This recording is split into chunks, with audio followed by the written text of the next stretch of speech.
헨리 블레이커비가 쓴 하나님 음성에 응답하는 삶에 나오는 이야기입니다. 내가 처음 집례한 장례식은 3살짜리 여자아이의 장례식이었습니다. 그 아이가 처음 태어나던 때가 기억납니다. 우리 교회 한 부부의 첫 아이였습니다. 그러나 불행하게도 그 아이는 버릇없이 자랐습니다. 그 집에 신방을 갔을 때 아이는 부모의 말을 대놓고 무시하였습니다. 그런데 부모는 그 아이의 행동이 그저 귀엽다며 방치하였습니다. 어느 날 앞마당 문이 열려 있는데 아이가 마당을 빠져나가 길 쪽으로 가는 것이 부모의 눈에 띄었습니다. 그때 차 한 대가 우습게 달려오고 있었습니다.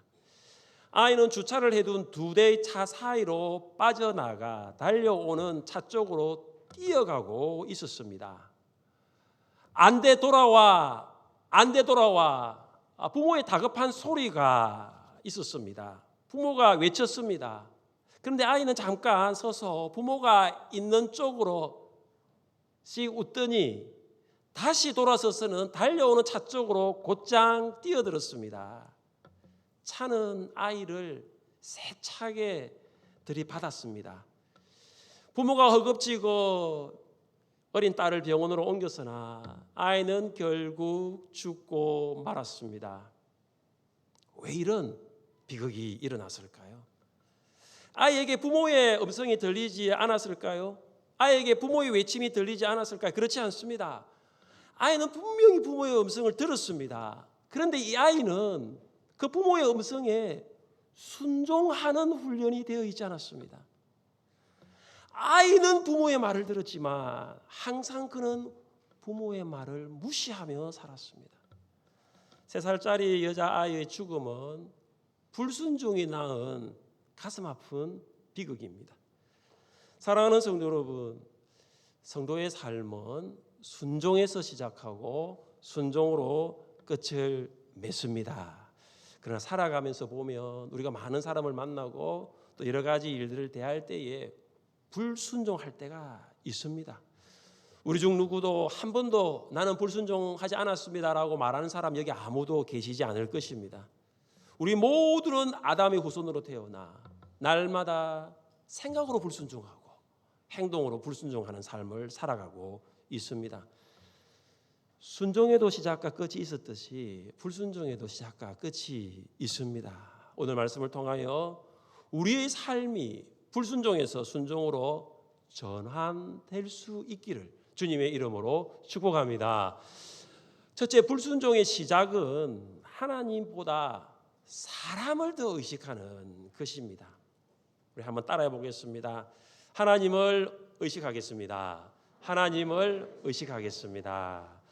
사무엘은 불순종한 사울이 하나님의 버림을 받았다는 경고를 하였습니다. 변명으로 일관하였던 사울이 드디어 마음 안에 숨겨놓았던 이야기를 합니다. 24절입니다. 사울이 사무엘에게 이르되 내가 범죄하였나이다. 내가 여호와의 명령과 당신의 말씀을 어긴 것은 내가 백성을 두려워하여 그들의 말을 청종하였음이니이다. 사울은 드디어 죄를 범했습니다. 시인합니다. 사울은 드디어 죄인 아말렉 사람을 진멸하되 다 없어지기까지 치지 못한 죄를 지었습니다. 인정합니다. 그런데 계속되는 사울의 말을 보십시오. 내가 백성을 두려워하여 그들의 말을 청종하였음이니이다. 사울은 하나님보다 백성을 두려워했습니다. 물론 왕은 백성을 두려워할 수 있습니다. 사울은 이스라엘 백성의 요구로 따라 세워진 왕이었기 때문에 충분히 이해할 수 있습니다. 그러나 이스라엘은 다른 이방 나라와 다릅니다. 이스라엘은 하나님께서 세우신 나라이며 하나님께 통치하시는 신앙 공동체입니다. 그리고 이스라엘의 왕도 다른 이방 나라의 왕과 다릅니다. 이스라엘 왕은 하나님께서 세우신 왕이시면서 하나님께 통치하시는 신앙 공동체의 지도자입니다. 그래서 사울은 백성보다 하나님을 더 의식해야 됩니다. 나를 왕으로 세우신 분이 하나님이시기 때문입니다. 나같이 미약한 지파에서 나같이 정말로 부족한 집안에서 왕을 세우신 분이 하나님이시기 때문에 그는 백성보다 하나님을 더 의식해야 됩니다. 사울은 사무엘에게 말합니다. 25절입니다. 청하오니 지금 내 죄를 사하고 나와 함께 돌아가서 나로 하여금 여호와께 경배하게 하소서 하니. 사울의 말을 보십시오. 겉으로는 꽤나 경건하게 들립니다. 함께 길갈로 갑시다 사무엘, 그리고 나와 함께 예배드립시다 말합니다. 그러나 실제 사울의 말은 하나님보다 백성을 더 의식하고 있다는 것을 증명합니다. 만약 사울이 백성보다 하나님을 의식하면 길갈까지 가지 말고 바로 이곳에서 여기서 하나님 앞에 예배드릴 수 있습니다. 하나님은 영이시니 예배하는 자가 영과 진리로 예배하면 하나님이 그 예배를 받으시기 때문에 지금 여기서 예배 드릴 수 있는 거예요. 그러나 사울은 하나님보다 백성을 더 의식하였습니다. 사울과 함께 길갈로 가면 백성들 앞에서 이제 사무엘과 함께 나란히 설 수 있는 거예요. 그럼 백성들이 바라보죠. 와, 사무엘이 사울을 지지하고 있구나. 그런 메시지가 있게 되는 것이죠. 사무엘은 사울의 요청을 거부합니다. 사울의 말음을 모를 리 없습니다. 사울이 불순종의 죄를 지었음에도 불구하고 아직도 여전히 하나님을 의식하지 않습니다. 하나님보다 백성, 하나님보다 사람을 더 의식하고 있습니다. 예부터 우리나라는 체면 문화가 뿌리 깊게 자리 잡혀 있습니다. 체면 문화의 시작은 다른 사람이 나를 어떻게 생각하는가에 대한 사람 의식에 있습니다. 다른 말로 남에게 잘 보이려고 하는 것이죠. 그래서 아는 척하고요, 잘난 척하고요, 있는 척합니다. 알지도 못하면서 아는 척, 잘나지도 않으면서 잘난 척, 가진 것도 없으면서 있는 척 하죠. 우리는 척. 왜 이런 삼척을 할까요? 왜 삼척을 하죠? 사람을 의식하기 때문입니다. 잘난 척, 아는 척, 있는 척. 그러나 우리 안에 복음이 들어오면 이 삼척은 없어집니다. 복음을 경험하는 사람은 사람을 의식하기보다 하나님을 더 의식하기 때문입니다. 복음은 사람이 나를 어떻게 생각하는가에서 하나님께서는 나를 어떻게 생각하시는가로 바뀌기 때문입니다. 복음은 사람 의식에서 하나님 의식으로 전환하게 만듭니다. 사도 바울은 복음을 기준으로 자신의 삶을 복음 이전의 삶과 복음 이후의 삶으로 나누었습니다. 그런즉 누구든지 그리스도 안에 있으면 새로운 피조물이라 이전 것은 지나갔으니 보라 새 것이 되었도다. 바울은 복음을 경험하기 전에 그의 주변에 참 많은 것들이 있었습니다. 여러분, 바울은 유대인입니다. 바리새인입니다. 헬라의 교육에 탁월한 교육을 받았습니다. 그에게 있어서 율법의 조문은 그냥 다 외울 정도로 그런 박식했습니다. 그는 철학에 정통하였습니다. 이 많은 것들이 바울 주변에 있었지만 그 어떤 것도 바울을 바꿀 수는 없었습니다. 바울의 인생을 바꿀 수 있었던 것은 오직 한 가지, 복음이었습니다. 다음은 복음을 경험한 바울의 고백입니다. 우리 같이 한번 읽어보겠습니다. 이제 내가 사람들에게 좋게 하랴, 하나님께 좋게 하랴, 사람들에게 기쁨을 구하랴. 내가 지금까지 사람들의 기쁨을 구하였다면 그리스도의 종이 아니니라. 아멘. 우리는 이 두 가지에서 왔다 갔다 할 때가 참 많아요. 사람을 기쁘게 할 것인가, 하나님을 기쁘시게 할 것인가. 다른 말로 표현하면 내가 사람을 두려워할 것인가, 하나님을 두려워할 것인가, 사람을 의식하며 살 것인가, 하나님을 더 의식하며 살 것인가. 이 둘 사이에서 우리는 갈팡질팡할 때가 참 많죠. 갈라디아서에 보면 이런 내용이 있습니다. 베드로와 이방인 그리스도인들이 함께 식사를 하고 있었습니다. 그때 야고보로부터 온 몇몇 유대인들이 그 식사 자리에 왔습니다. 야고보는 예루살렘의 감독으로서 유대인은 절대로 이방인과 식사를 해서는 안 된다. 그리고 이방인에게는 결코 구원이 없다라고 말한 자가 바로 야고보입니다. 그러니까 베드로가 이 야고보가 보낸 유대인들이 오니까 두려움이 생깁니다. 그러면서 그들 때문에 어떻게 하냐면은 이방인 그리스도인들과 식사하는 자리에서 먼저 일어나 그 자리를 떠나버립니다. 베드로는 입으로는 유대인이나 이방인이나 차별이 없다고 복음을 말하면서도 실상은 복음대로 살지 않았습니다. 그때 바울이 베드로를 이렇게 책망하였습니다. 당신은 예루살렘에서 파견된 감시인들이 보지 않을 때는 유대인이면서도 이방인처럼 살더니 이제는 예루살렘에서 온 당신들이 옛 동료들에게 좋은 인상을 주려고 이방인에게 유대인의 간섭을 강요하는군요. 도대체 무슨 권한으로 그렇게 하는 것입니까? 갈라디아서 2장 14절 메시지 성경입니다. 베드로는 이방인 그리스도인들과 함께 할 때는 이방인 그리스도인처럼 살았고 유대인들이 왔을 때는 유대인처럼 행동했어요.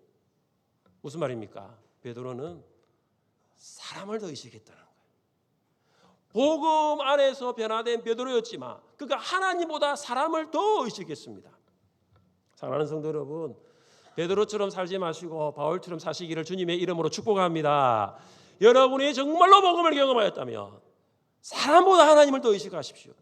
여러분이 정말로 복음을 경험하였다면 하나님의 말씀을 더 붙드십시오. 여러분, 하나님보다 사람을 더 의식하며 말씀에 귀 기울이기보다 사람의 생각을 따라가요. 하나님보다 사람을 더 의식하며 하나님을 인정에 받기보다 사람의 평가에 더 집중합니다. 하나님보다 사람을 더 의식하며 하나님 나라의 가치가 아닌 세상 문화의 지배를 받으면서 살아갈 수 있습니다. 사람의 생각보다 하나님의 말씀을 더 크게 보십시오. 사람의 평가보다 하나님의 인정을 더 추구하십시오. 세상 나라의 문화보다 하나님 나라의 가치를 더 지향하십시오. 사람보다 하나님을 더 의식하며 사람보다 하나님을 더 두려워하며 사시기를 주님의 이름으로 축복합니다. 둘째 불순종은 하나님께 영광을 돌리기보다 인간의 욕망을 위해 살아갑니다. 한번 따라해 보겠습니다. 하나님의 영광 위해 살겠습니다. 불순종은 하나님께 영광을 돌리는 삶이 아닙니다. 인간의 욕망을 채우기 위한 삶입니다. 인간의 욕망을 채우기 위한 삶, 이 삶보다 더 비참한 삶 어디 있습니까? 더 불행한 삶 어디 있을까요? 그럼 세상은 이렇게 말하죠. 한 번 사는 인생이니 너를 위해 살라고 그러는 거예요. 너를 위해 살라는 그러죠. 하나님은 그렇게 말씀하지 않습니다. 한 번 사는 인생이니 오직 나를 위해 살라고 하시는 거예요. 오직 나를 위해 살라고 하시는 거예요. 사무엘이 대화의 자리에서 가려고 할 때 이 사울이 사무엘의 옷을 붙잡습니다. 그런데 그만 사무엘의 옷이 찢어지고 맙니다. 얼마나 사울이 절박했으면 사무엘의 옷이 찢어질 정도로 간절히 붙잡았을까요? 사무엘이 찢어진 옷을 바라보면서 하나님께서 사울이 통치하시는 이 이스라엘을 이 옷처럼 찢어서 왕보다 나은 왕의 이웃에게 줄 것이라고 메시지를 선포합니다. 왕보다 나은 왕의 이웃은 바로 다윗입니다. 그럼에도 불구하고 사울은 재차 사무엘에게 요청합니다. 30절입니다. 사울이 이르되 내가 범죄하였을지라도 이제 청하옵나니 내 백성의 장로들 앞과 이스라엘 앞에서 나를 높이사 나와 함께 돌아가서 내가 당신의 하나님 여호와께 경배하게 하소서 하더라. 30절을 보시면 방금 이야기했던 나와 함께 돌아가서 예배하게 하소서, 이 사울이 왜 길갈로 돌아가서 예배를 드리기를 원하고 있는지의 본질적인 이유가 30절에 나와 있습니다. 그것은 무엇입니까? 내 백성의 장로들과 이스라엘 앞에서 나를 높이사. 사울이 왜 사무엘과 길갈로 가려고 하고 있어요? 하나님께 예배드리기 위함이 아닙니다. 인간의 명예, 나를 높이고 싶은 명예심이 있기 때문입니다. 사울은 인간의 명예를 채우기 위하여 거룩하신 하나님 앞에 드리는 이 예배조차도 자기를 위해 사용하고 있는 것입니다. 30절에서 사울이 말하는 예배의 대상을 잘 보십시오. 사울이 지금 누구에게 예배를 드리겠다고 합니까? 당신의 하나님 여호와. 예배의 대상은 사울과 전혀 관계없는 당신의 하나님 여호와입니다. 여러분, 예배가 무엇입니까? 예배는 당신의 하나님 여호와께 드리는 게 아니에요. 예배는 나를 구원하신 나의 하나님께 그 구원에 감사하여 드리는 믿음의 고백입니다. 예배가 무엇입니까? 나를 구원하신 나의 하나님께 드리는 사랑의 표현입니다. 여러분, 예배는 철저하게 하나님과 나의 관계에서 이루어집니다. 오늘 배우자를 따라오셨습니까? 아니면 오늘 부모를 따라오셨습니까? 부모의 하나님께 예배 드리는 게 아니에요. 남편의 하나님, 아내의 하나님이 아니에요. 예배는 나의 하나님, 나의 하나님, 당신의 하나님 여호와가 아니에요. 나의 하나님이에요. 사랑하는 성도 여러분, 오늘 우리는 나를 구원하신 하나님 앞에 믿음으로 드리는 예배 가운데 나왔습니다. 나를 구원하신 하나님께 우리의 사랑과 우리의 감사를 표현하는 것입니다. 예배는 나의 하나님이에요. 나의 하나님, 나의 하나님. 그래서 우리가 찬양을 하고 기도를 하고 하나님 앞에 물질을 드릴 때 그냥 그렇게 드릴 수 없는 거죠. 왜냐? 당신의 하나님이 아니에요. 나의 하나님이에요. 그러나 사울은 하나님을 나의 하나님으로 부르지 않습니다. 당신의 하나님이라고 부릅니다. 하나님의 영광이 아니라 인간의 욕망을 위해 살아가면 불순종할 수밖에 없습니다. 성경이 그것을 증명하고 있습니다. 우리 같이 말씀을 읽어보겠습니다. 너 아침의 아들 계명성이여 어찌 그리 하늘에서 떨어졌으며 내가 내 마음에 이르기를 내가 하늘에 올라 하나님의 무별 위에 내 자리를 높이리라.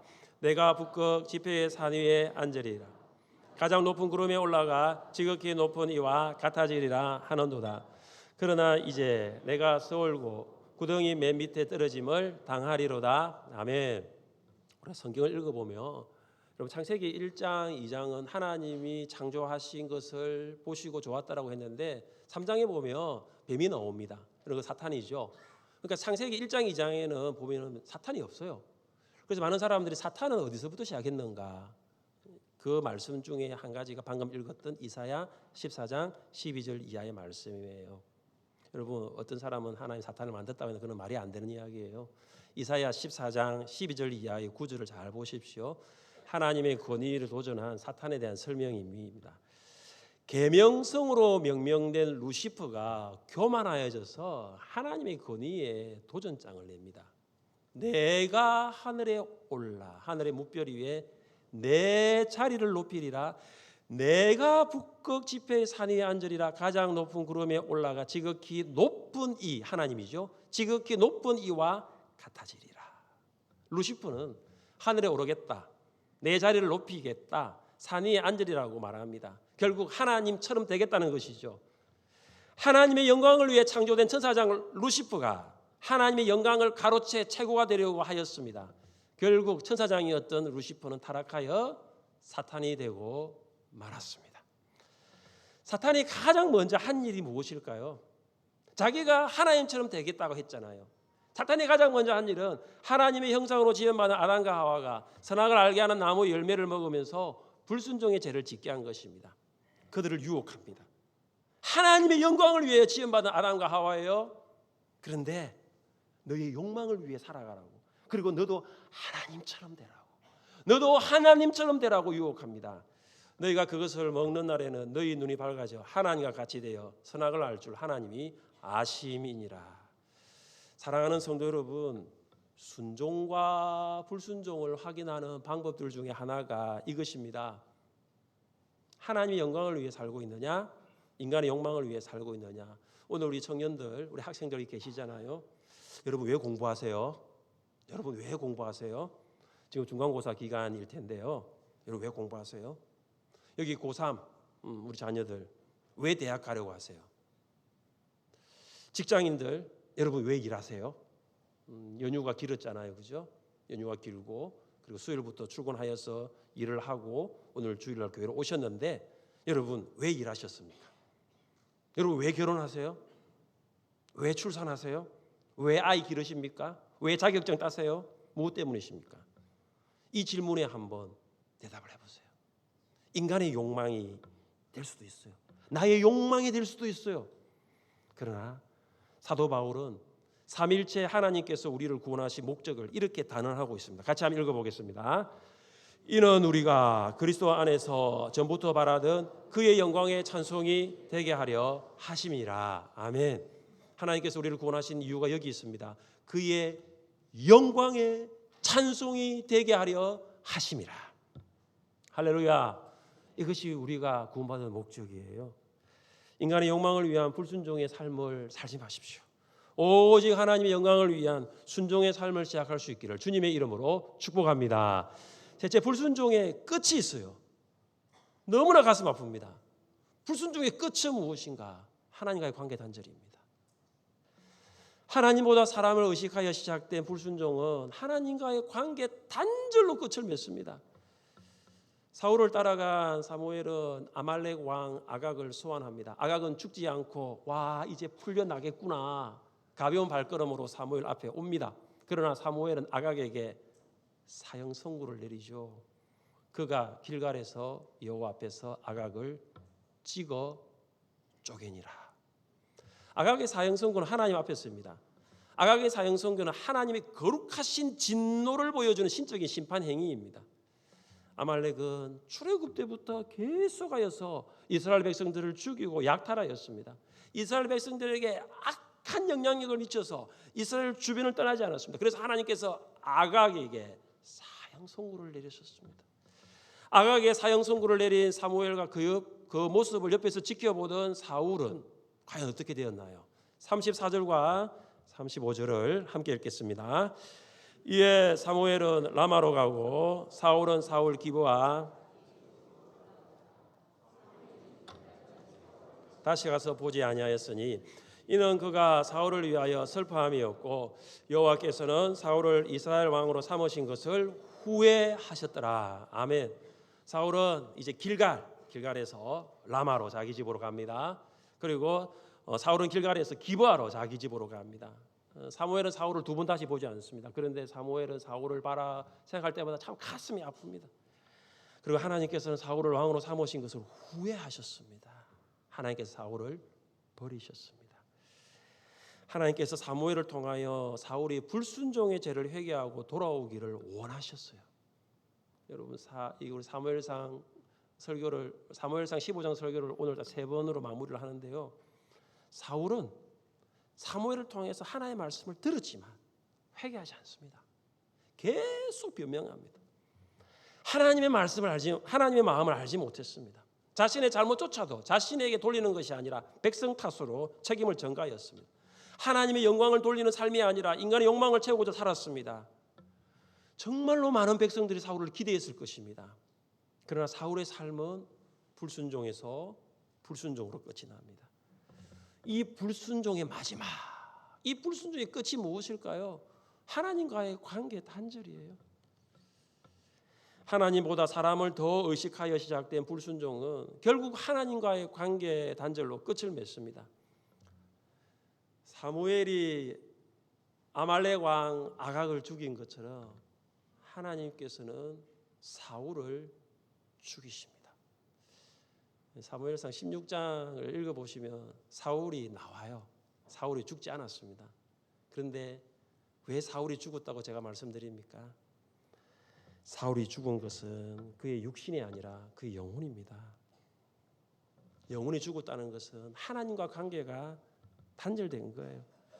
하나님의 영이 떠나버린 사울의 삶이 16장부터 어떤 삶이냐 하면 브레이크가 파열되어서 신호도 위반하고 속도도 위반하고 그냥 질주하는 차와 같은 게 사울의 인생이에요.